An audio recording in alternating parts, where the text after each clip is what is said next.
Hey, thanks for listening today. I've got Mark Buzan on the hot seat. Mark, how are you doing today? It's great to be here. Thank you. I always like to get people warmed up before we hop on and record. And I think if I didn't stop you, we would just go ahead and tell war stories for the whole time. We had a lot of it without actually recording any of it. So I was like, we gotta stop. We gotta get some of this stuff on tape so we can, give it to the audience. But you've fired up the Society of Nonprofit Board Directors. Like, how did you get from your experience to where you decided that this is what you need to do and what value is this bringing to the nonprofit world?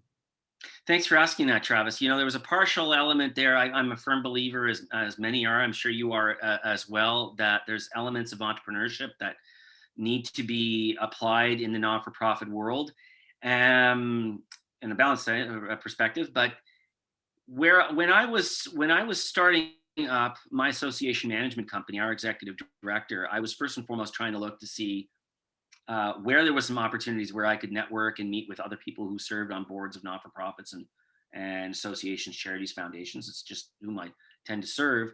But I was also looking very earnestly from my own experience of having been, as I like to say, that fired into success as a former executive director. I'd been executive director, president, CEO of a national association a number of years ago. I'd had, let's say, just gotten on the wrong end of a disagreement with my board and didn't come out on the winning end on that. And when I was looking to, and I got over that, and I just the way I am, I really wanted to know, okay, what part of this story did I own, and what could I improve going for future in my career to be more like this. So I set out on a path of trying to figure out who could I network with, who could I go out and talk to in an efficient way of people who serve on boards and not-for-profits and associations. And I was shocked, absolutely shocked, that there was very little out there. I mean, I'm coming from an association world. I firmly believe that there's really no better way to learn than from your colleagues, your peers, etc. But I was seeing that there are associations and trade groups, guilds, and all like that for people who are executive directors. You have in the United States, ASAE, Association Society, uh, the American Society of Association Executives. You've got AFP, which is the Association for Fundraising Professionals. You've got even corporate world. There's corporate director societies as well on all continents around this world, but nothing out there for people who are specifically just geared towards wanting to serve on a board of a not-for-profit and association. I was just flabbergasted by this. There's associations for everything out there, and I thought from a further down the path, the conclusion I kind of came to is no wonder, in a way, charitables, nonprofits, etc., keep on repeating the same darn problem over and over and over again, because they tend to work, boards and organizations work in their own respective silos, when if they only had the ability, let's say, to actually board members, for example, who are the most geared and like that, had the opportunity to be able to network, to be able to chat with and say, Travis had tried that kind of thing over there and it worked on his board and it worked really, really well. Jill tried the other thing. I don't know if we want to try that. She learned from that experience. We've kind of worked from a flawed thinking, I think, in the not-for-profit world, that if I'm in healthcare, or if I'm in child services, or if I'm on a chamber of commerce of some sort of the board there, I could never possibly ever have anything in common with any of these kinds of things. Nothing could be further than the truth. And in my years of experience, I've seen this happening over and over and over again, where it's maybe a variation of, usually it tends to be a variation of the same darn problem being repeated over and over again. If they only had the sense to be able to come together. And I mean, in my own experience, you only have to look through human history. There's been hundreds of years of why we've had guilds, societies, like this, is because you learn from your peers and your professions. And with the importance that nonprofits have in our society, no wonder we haven't made, with the numbers, the millions. I mean, it was like 2.5 million not-for-profit organizations registered in the United States. I think it's probably growing. In my country, it's around 25,000. You would think that by now we would have solved some of the world's ails. No wonder we haven't, because we keep on doing the rinse and recycle of the same odd people who are ill-equipped and not able to do this in terms of leadership. Mhm. I tell you, I love what you're doing, and as soon as you started talking, I was like, "Oh, Jay Abraham." Jay Abraham, if you don't know, is, um, really big in the business world, but he didn't really get as big as he could have gotten right away because he was focusing on his industry, his one specific industry that he was in. It wasn't until he started consulting across varied industries, across the spectrum, a multidisciplinary approach, did he get to be the guru that he is. And Yeah. that's one of the reasons I love interviewing so many different people from so many different types of organizations and nonprofits in the business world is because you get that multidisciplinary approach. You know, what is working in Canada in your case might not have been tried in the US, but we don't know, and we don't know that the experience looks like if we've never been exposed to it, if we haven't heard it, if we haven't considered something else new. I mean, I've served on a couple of different boards, a startup board and a board that was pretty well established. And the differences in just the two boards, even in Oklahoma City, both in different industries, was astounding. And you're like, well, why serve on a board? Why even put yourself through the pressure? We were talking about this earlier. What is even the benefit of someone serving on a board? What did you find? That's an amazing question, because this is where that entrepreneurial side of this is. The entrepreneurs, were always trying to find out what's a pain point, and then you present a solution. Um, Board directors, and this is my observation, and of course there's always going to be exceptions, so don't write me about this, but I think that across the board like this is what I've observed. The best ones tend to be rather humble individuals that want to go and make a difference, and they want to feel like they plot it on, but they're not going to the type that's going to go about and grandstand. They're actually the type 5 person level personality. It's identified in Jim Collins' book Good to Great, where he talk about that type of person. But the challenge with that type of individual is that, more often than not, they're not necessarily always aware of why they do it per se. They kind of just, it's just ingrained in there, or they're too humble, or maybe not wanting to maybe speak up about their what without that personal gain. You have to almost corner them in a safe environment, which I do. Maybe I don't call me a stalker, but maybe I like this. I really want to know like this, and say, no, seriously, Travis, why do you do this? Why do you take time away from your family, your career, your business, to sit around a boring board table and a week and eat stale donuts and drink coffee on a Saturday, for example, to Look, talk about financials? I have a real passion for taking board meeting minutes. I want to go Well, on as many boards as good for you. possible, and I want to write the minutes for these people. That's why I want to be on that's not true at all. Does Mark, not talk That does about not the happen. interview, like, Does no, not happen. So why, that gets to that led me down to some, maybe that's inspired me to do some formal research on this sometime there, but asking board directors over years of asking them, of interviewing them, of surveying them, two groups of fundamental questions. The first being, why do you do this?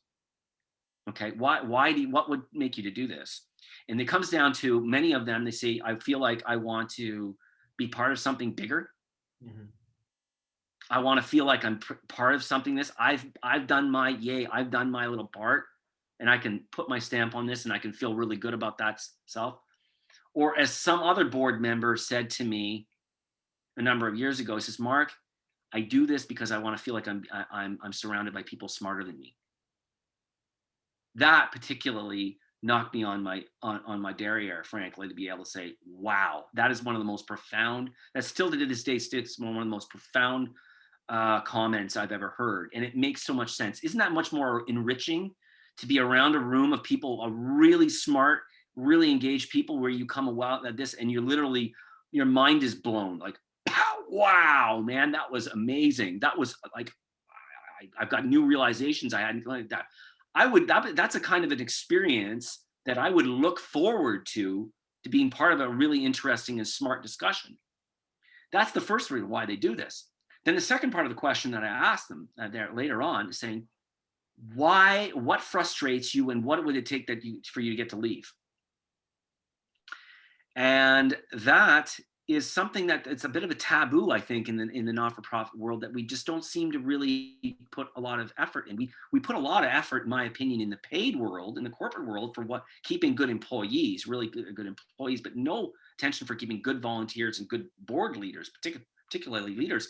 And the answer was the two things. I get frustrated when I don't see progress on the mission, and I get frustrated too, and I eventually will leave when I just feel that my time and talents are not being respected.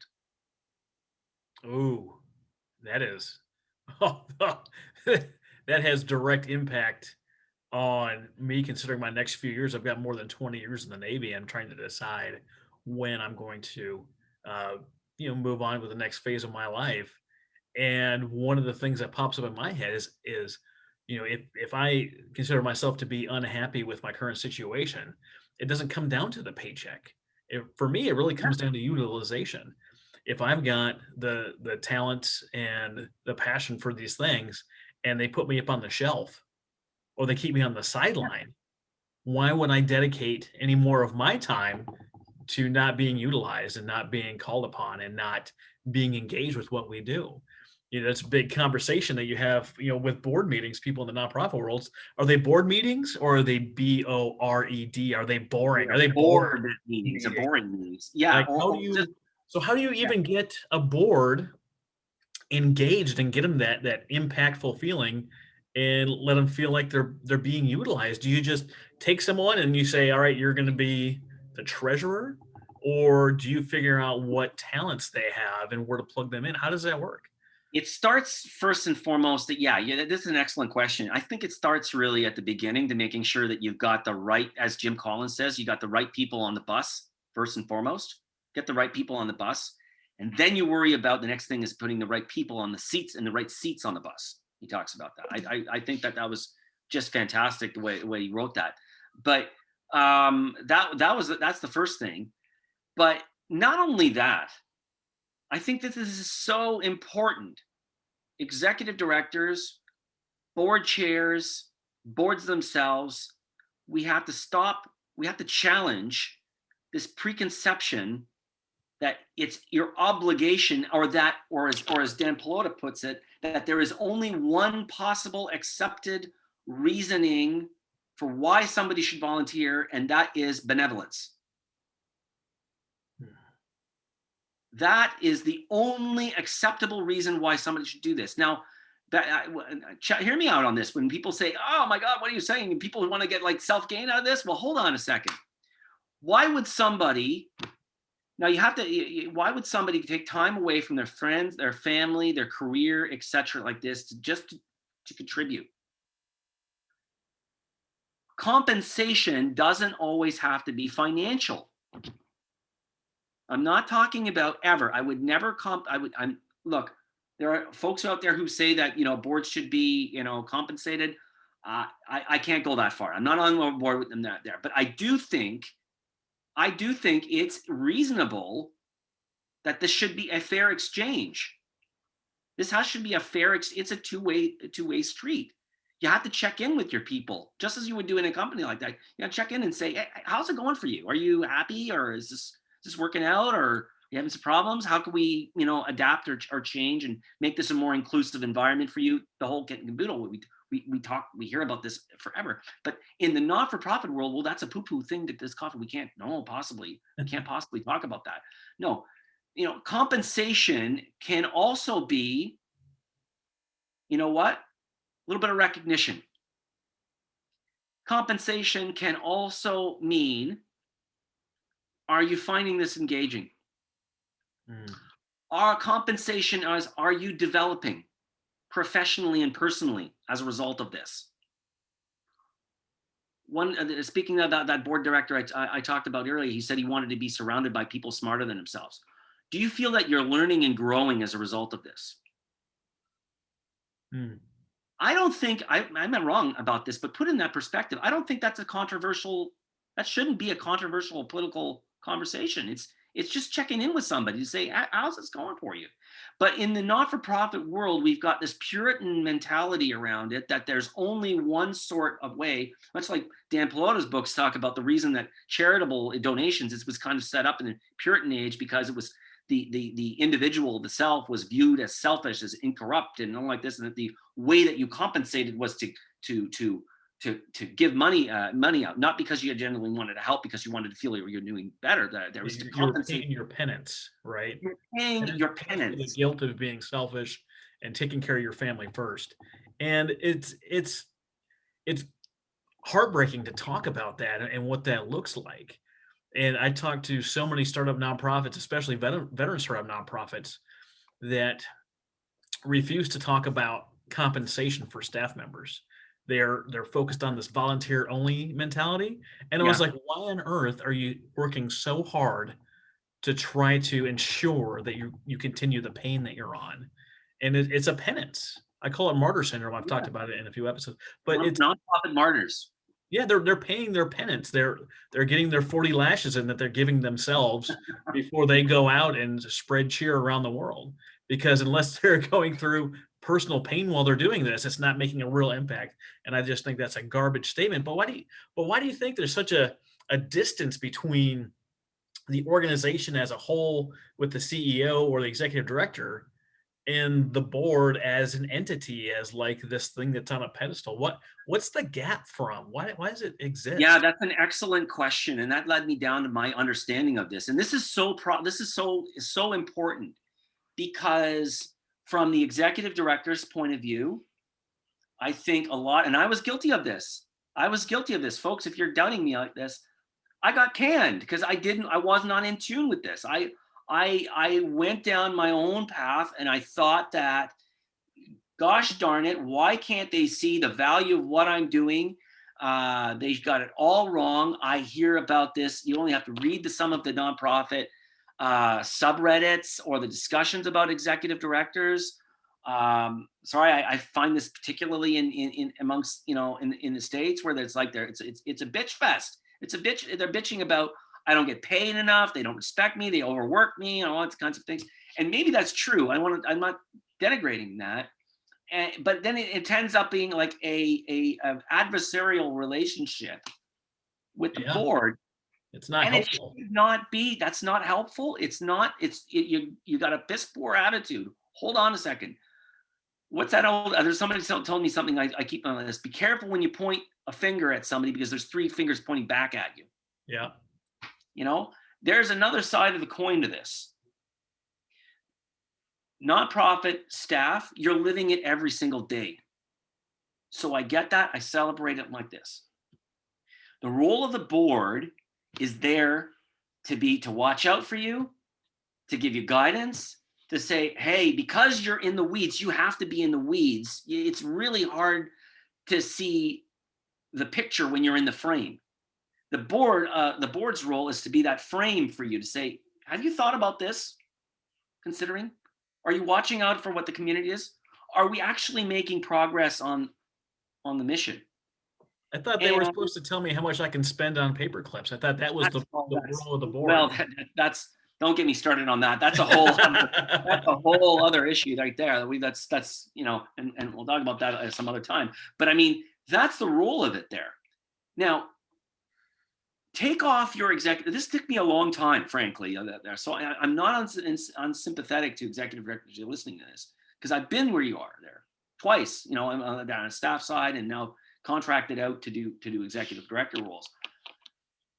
Board directors do this because they want to feel they want to give back.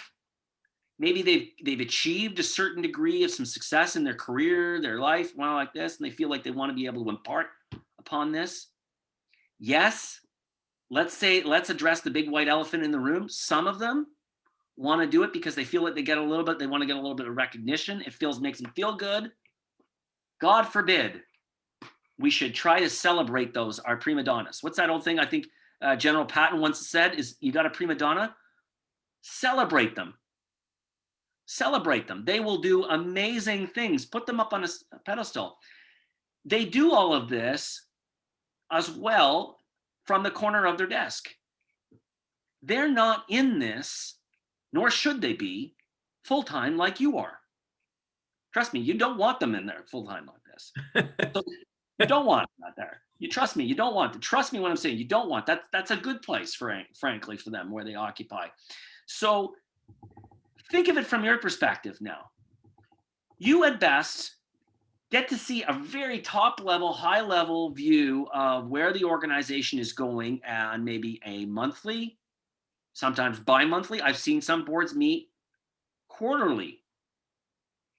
How can you honestly expect, are you putting them, I'm putting this out to executive directors now. Can you honestly and fairly expect, are you being fair with them to expect them to understand the whole undergoings of your organization or your job or what you're doing? Of course you can't do that. They have a role to look out for the whole of the organization. Now, I'm not going to get into the whole aspect of where boards can go. I mean, a number of them are going to send complaints. Well, yeah, but my board, they get in the weeds. That's a whole other topic there. I'm going to get into that there. I'm not talking about boards gone badly. Okay. I'm talking about the dynamic of that there. Executive directors, I'm going to put that challenge out to you. If I got time for an anecdote, I'll tell you why this kind of goes wrong on that there. Okay. One classic example. We talked about about counting paperweights or doing minutes or something like this. I spoke with an executive director she had some 25 years or something like that experience in 20 odd years experience as a CEO. A very bright lady, very, very bright lady who had run this organization with a very small staff and more of a working board kind of model. And I told her about the things that made, what would cause them to be frustrated. And she got really kind of defensive. She says, well, we have somebody who has a social media and marketing agency on our board. And we put him on charge of, our social media accounts, and then he did nothing. We thought he was passionate about this. Okay, yeah. Let me ask you something. What did you ask him? What was he responsible to do? He was supposed to put the tweets out. Okay. This guy runs a marketing agency with how many staff?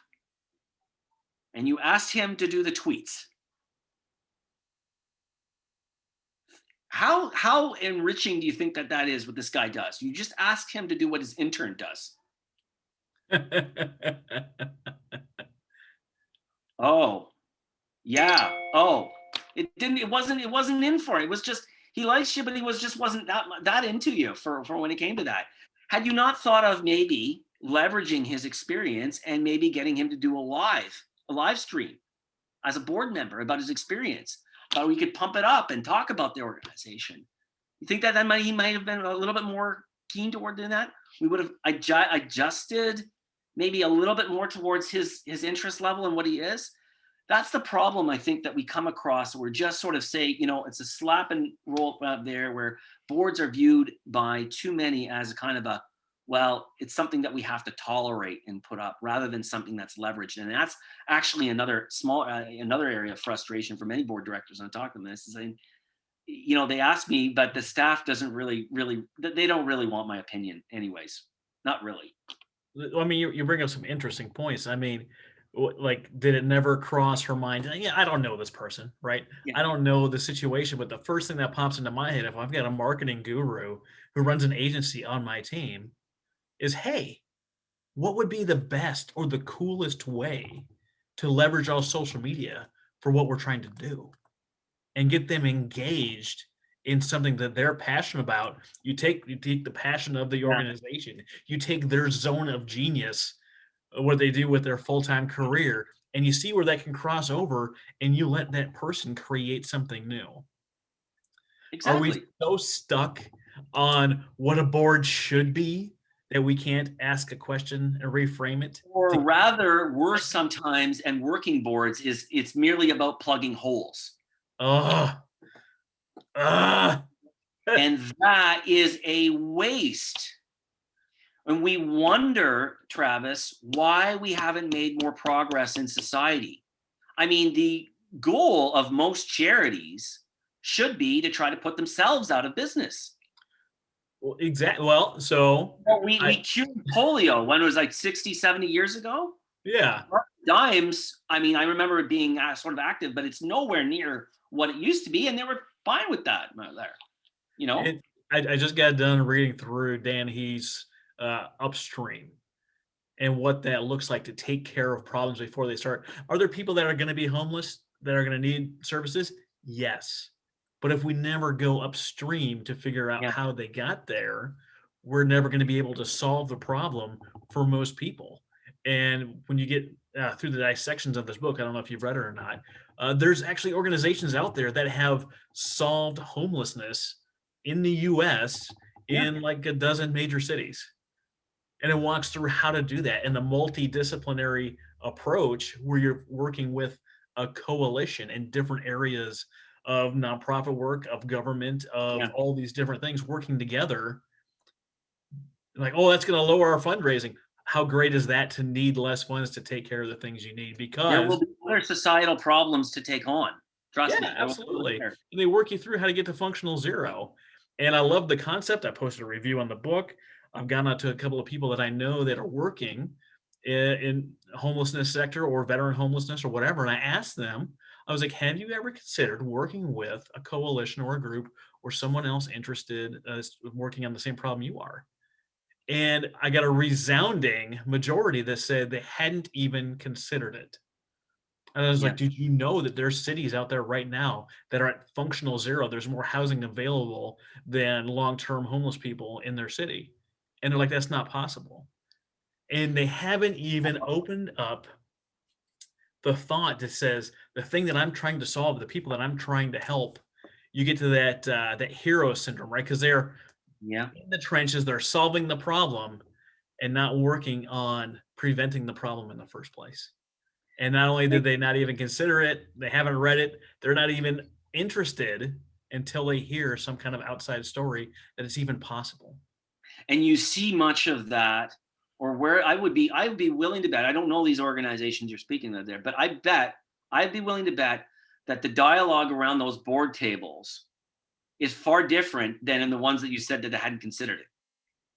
Absolutely. They very likely, I'm going to go on a limb here, very likely put a lot of effort in getting the right people on the bus, putting the right people in the right seats on the bus.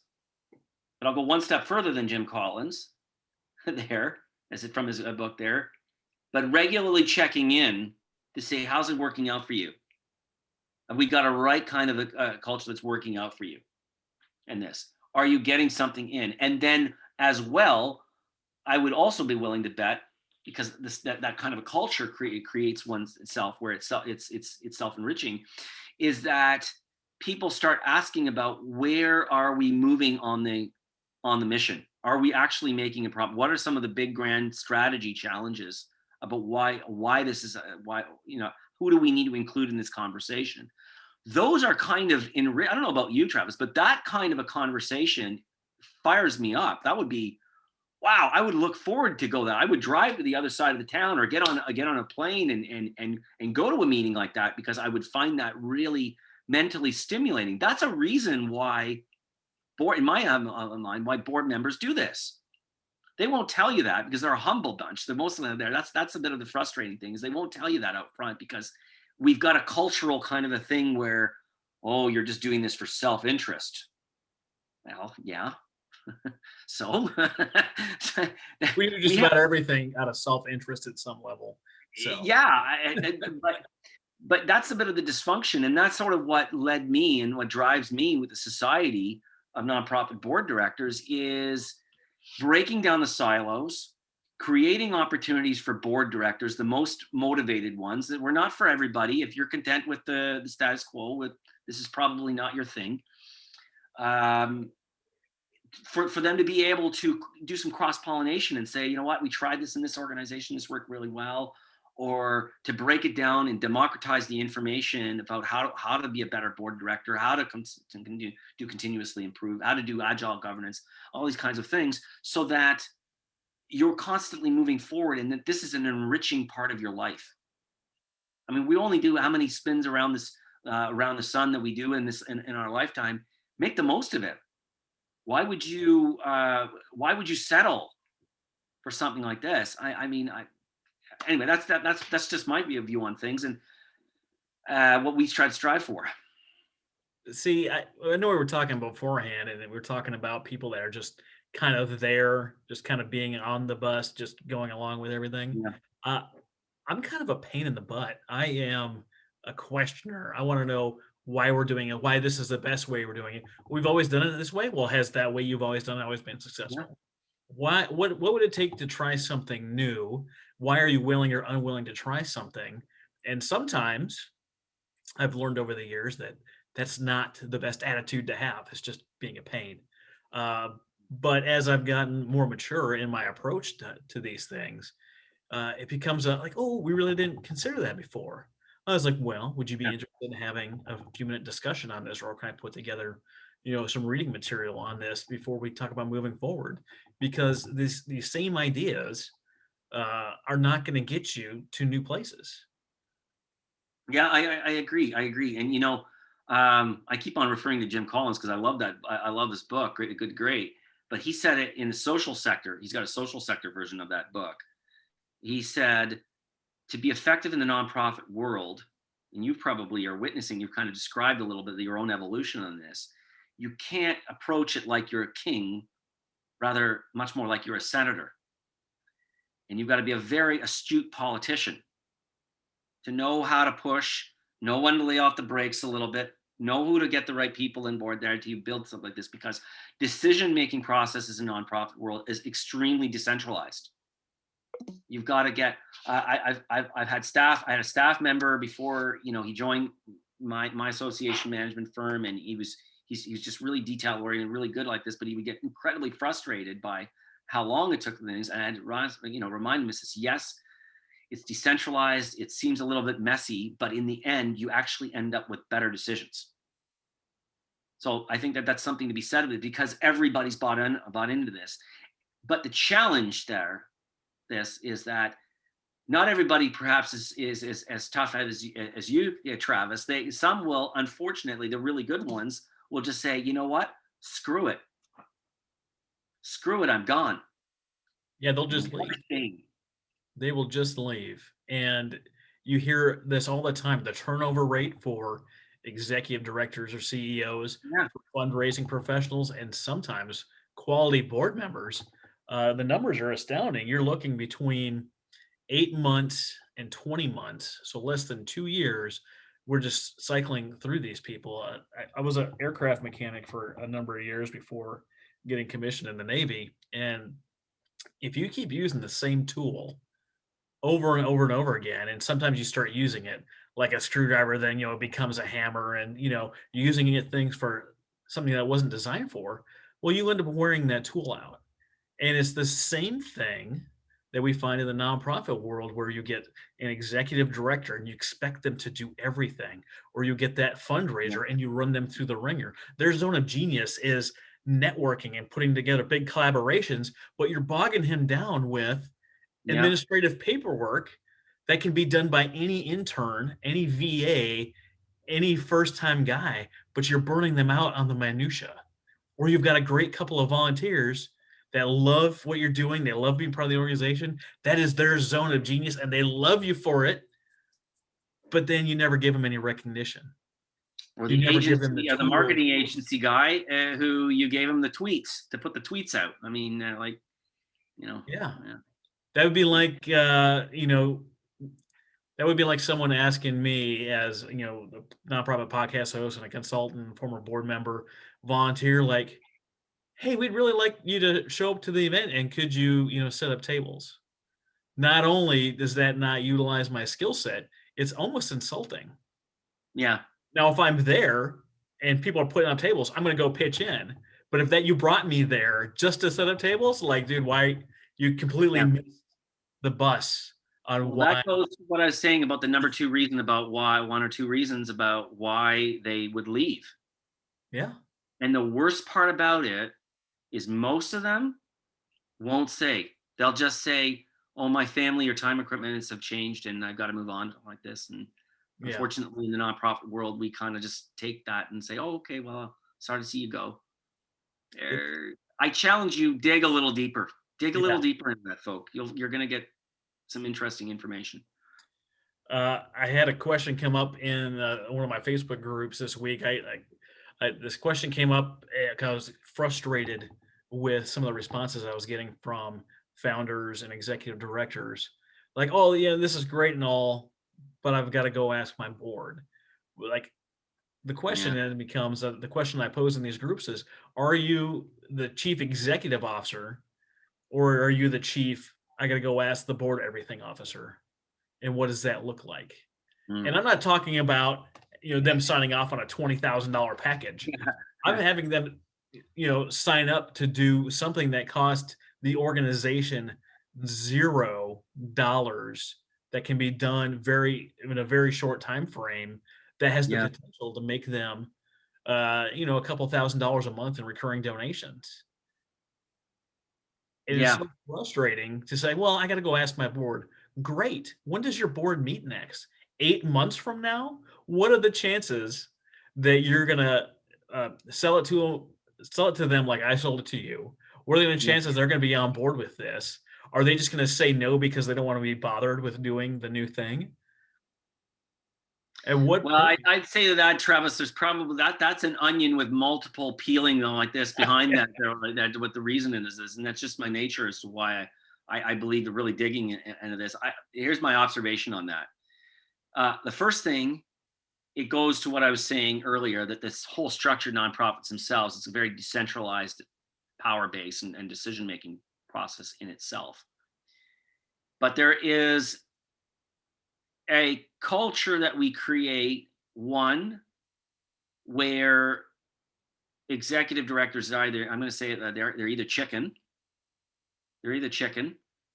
or they've had the fear, maybe in some point in their career, and I was witness of this. You had the fear of God put into you by a board because, God forbid, you might do something and you're going to get, called out like this. I remember some board meetings of the thing was like walking the gauntlet. I like that, trying to walk the gauntlet, and then at the end of it, my staff and I was like, "Oh God, we survived that one."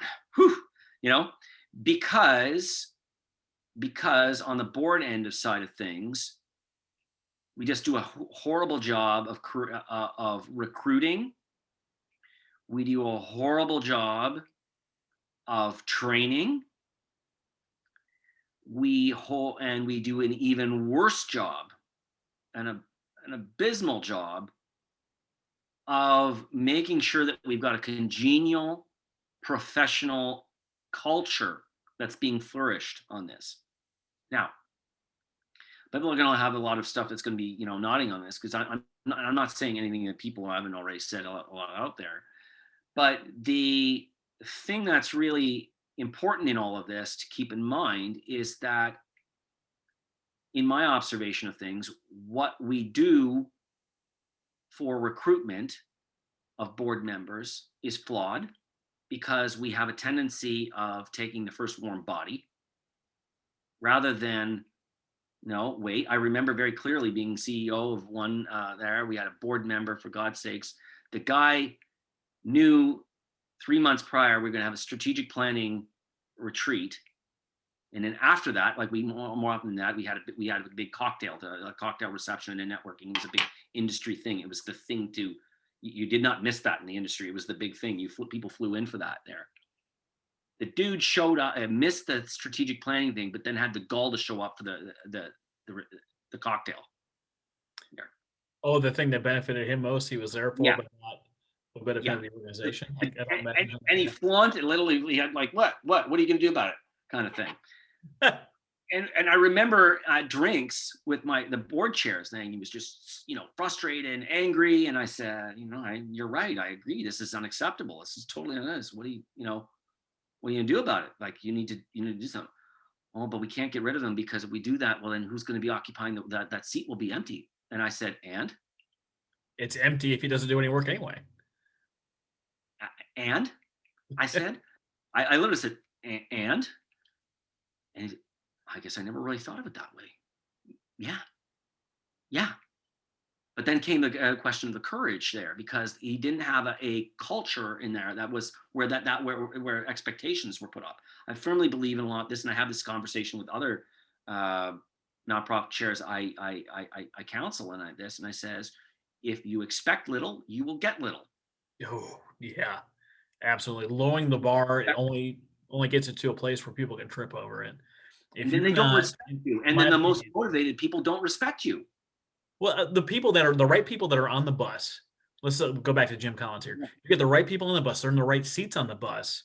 But then you allow someone on the bus that doesn't pull their weight, that Yeah. gossips, that's not on time, that wastes your time, and then that person is then not appropriately disciplined in whatever that looks like.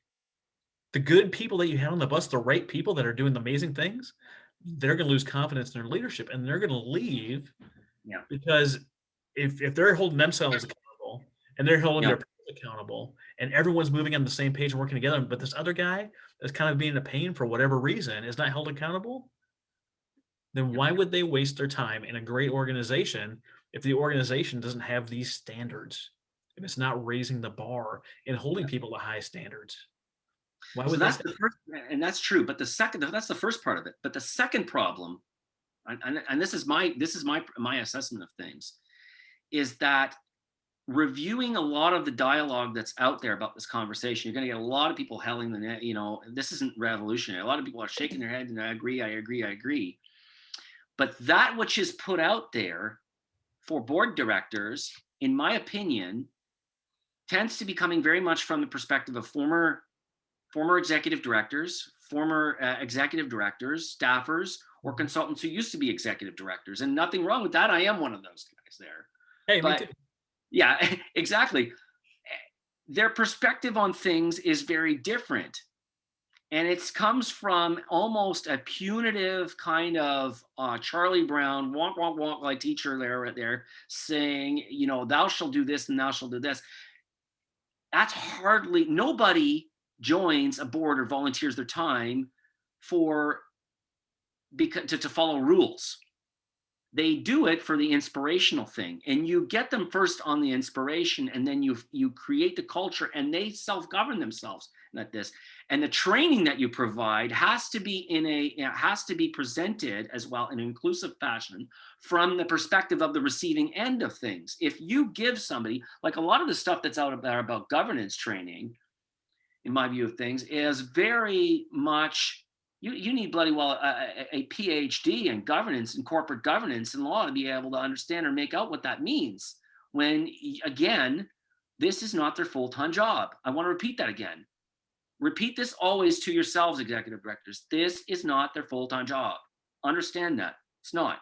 It's not reasonable to expect it. You've got to be able to break it down in bite-sized pieces that make sense, that is practical, that is easily adaptable for somebody to be able to quickly get. And that is where I think is the biggest part of the problem that we're trying to address, at least with the society, nonprofit board directors, is break it down into a fashion that's not overwhelming, that's agile and it's adapting, but it's also from the needs and the perspectives of board directors, which is different than staff.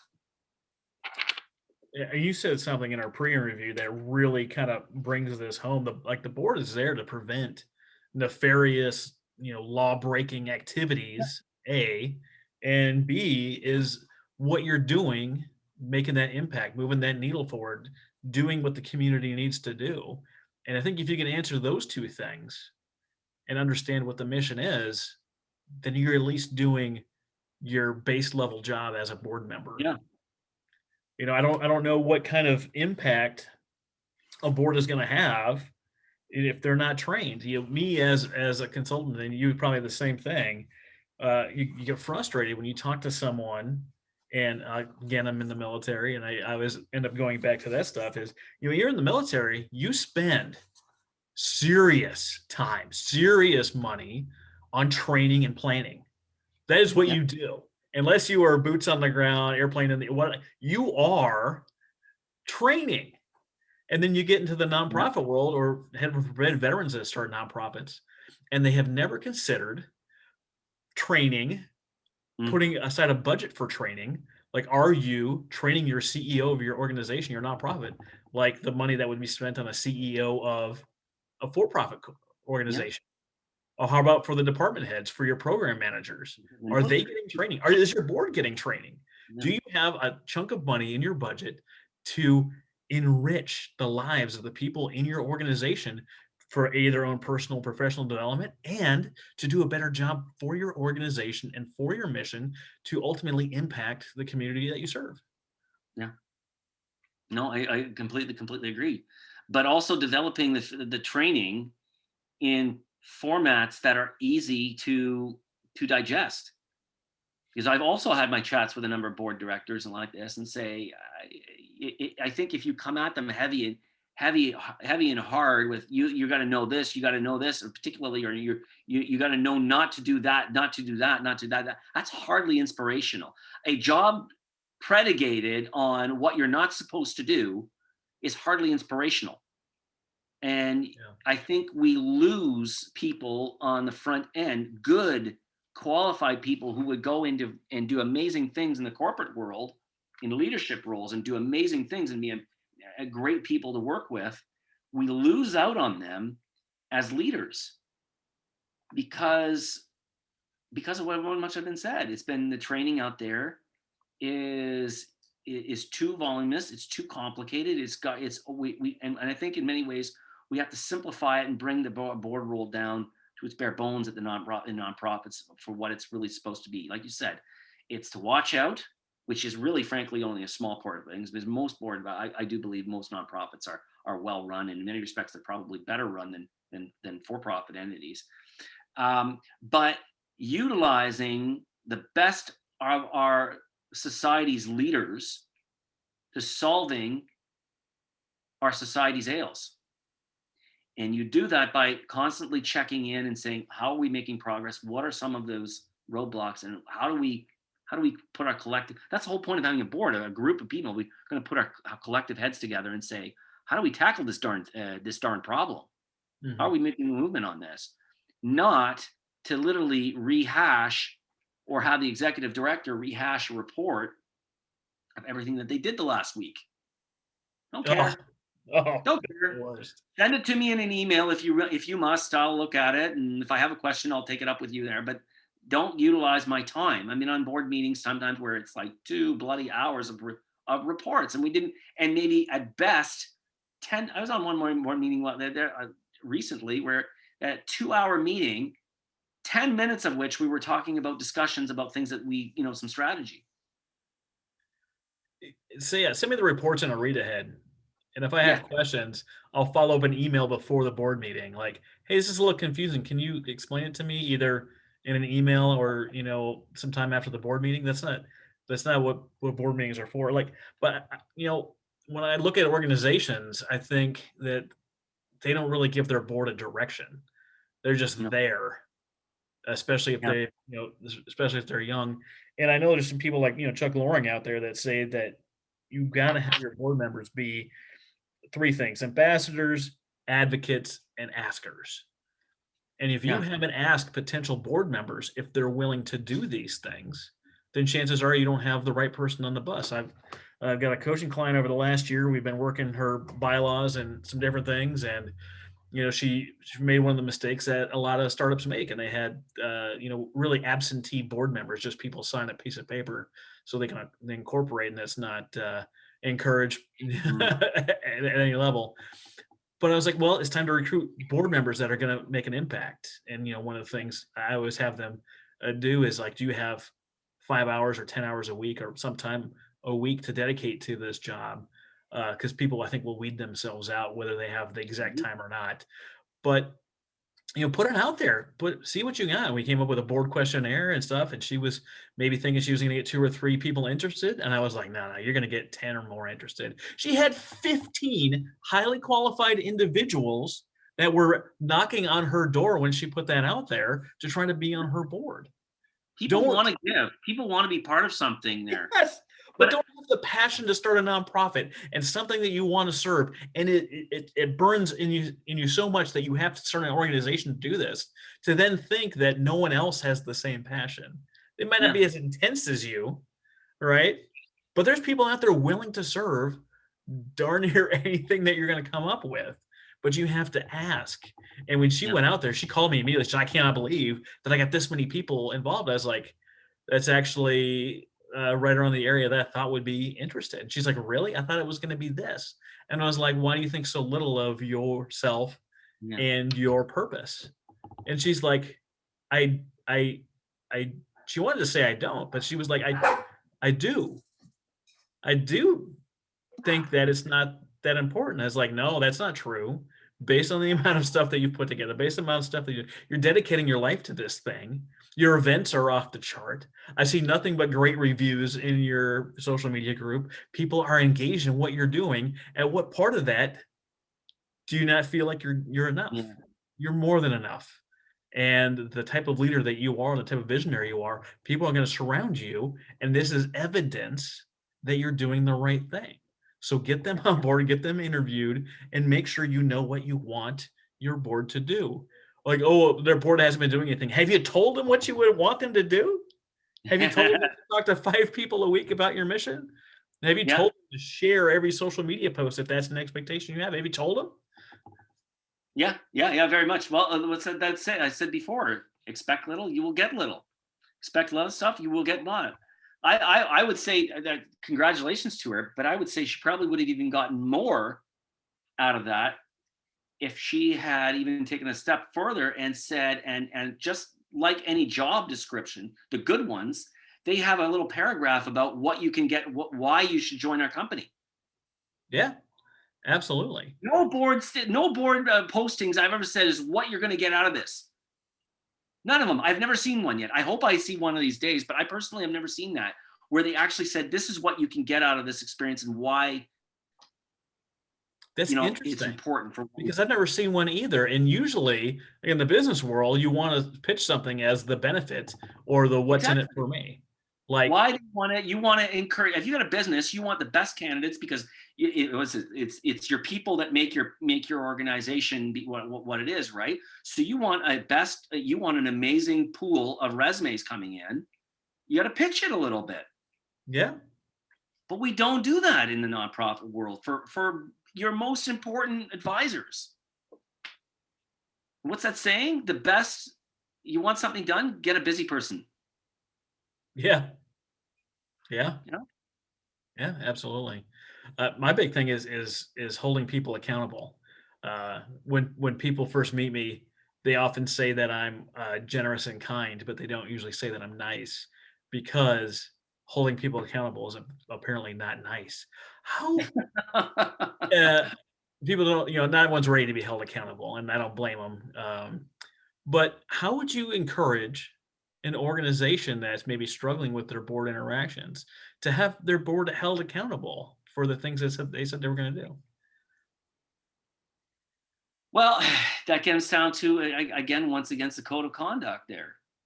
But if you set it out clearly from the process, the best way in my book about ways to vet and recruit better board members, I said it's your best ways of creating the right culture is cutting it off at the pass to begin with. Now, if you've got a bunch of bumping the logs already on the board, that's a whole other problem. You're gonna have to work through that.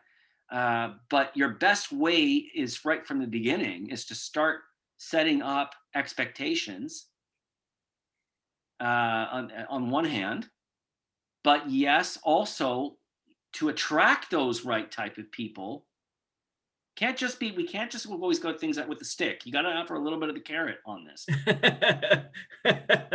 You have the stick. You need the stick. You need the stick. But you need the carrot, and the carrot of that is this is why we think we're amazing, and this is why I think you're going to get something out of this, and why we really why we need really good leaders like yourself. Mark, I love everything we've talked about today. I wanted to give you a chance before we cut it off here to talk about what you have on the horizon. Indeed, indeed. Look, what I've learned over the years has not been easy, frankly. As I said, I've been, I have to say a little now, I can say it 5 years later, a little bit, tongue in cheek. I was fired into success. I learned a lot of the hard ways about what makes for a good board, what good makes for a good dynamic, what makes for a good relationship between an executive director and their board. What makes for board members the best board members to want to be involved, to be engaged. And that's what's been the emphasis largely behind the Society of Nonprofit Board Directors, where we've created this environment like this. And what we're doing now, February 26th to 28th, is the Nonprofit Board Summit. So you can go to nonprofitboardsummit.org. This is a 2.5-day intensive conference wherein you get input, where your board chair and your board members are going to be getting everything they need to know about what's going to be make for a personally transformative volunteer leadership experience, how they can be much more effective, how they can be much more strategic, how they can move themselves in terms of recruiting better, how they can get themselves out of the weeds, understanding how to have a better relationship with their CEO. All of which, and what makes this so wonderful, is that this is not a conference program that was made by me. I wish I could say I was the smart guy behind it. No. July, August of 2020, we put out a call to board directors, hundreds of them, and asked them, what frustrates you? What do you want to learn more about there? And the responses we got were overwhelming, over 50 responses. And the program that we have at nonprofitboardsummit.org is reflective of their comments as well.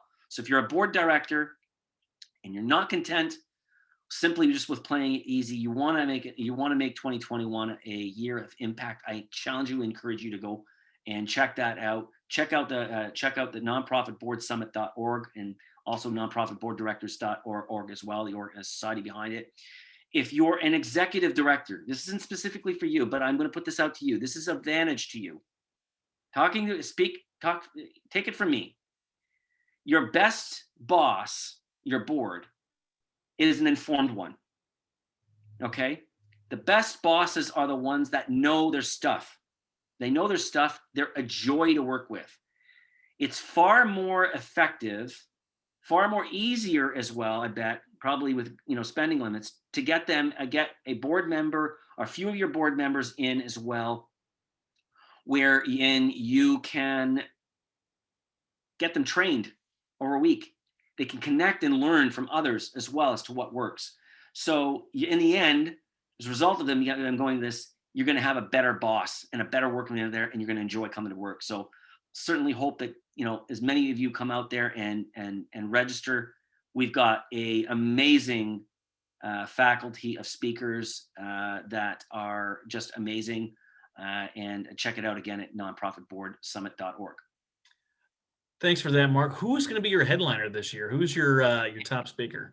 Yeah, our keynote speaker, her name is Margie Worrell. Margie Worrell is her whole topic is about speaking about bravery and assuming your role in terms of leadership. And I think that this is I'm so excited, frankly, for her talk in particular, because often enough, change really only happens in nonprofits when you've got that right person who's got enough gumption to say, that's it, I'm doing it.